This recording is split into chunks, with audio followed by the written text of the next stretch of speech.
I'm wanting to bind this off, but also at the same time to add these little twists to the bound off chain edge. I like to bind off double knitting with previously worked stitches.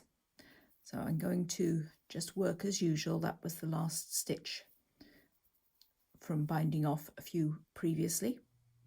And now I'm going to just double knit my edge, and I'm using a needle that's at least one size increment bigger than the one I was working on. Usually I find one size is sufficient. And I'm just continuing to work regular knits, alternative rotation purls, until I get to the corner stitch, the one where I want to position the little chain. And there is the corner pair. So I'm going to work both of those.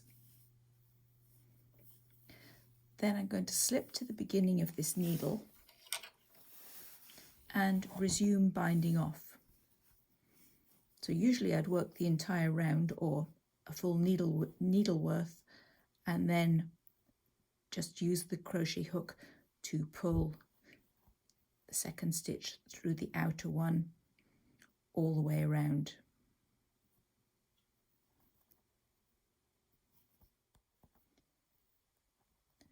I'm going to take my chain over there, and that leaves me with 2 stitches now on the needle, one from the near layer, one from the far.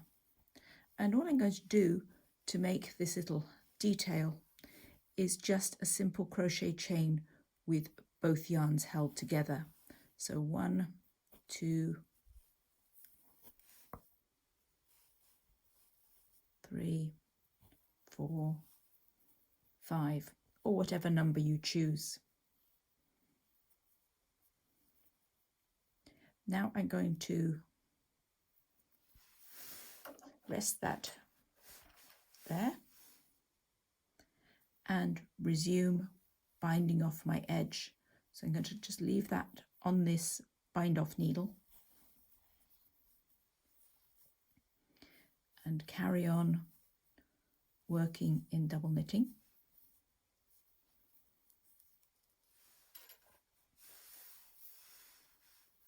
I've worked up to the next point stitch on my larger than usual needle, and I'm slipping back to where I left my chain, and I'll pop those 2 stitches, which were the end of my chain, and just include them in the binding off. So I'm going to bring the front stitch through both of those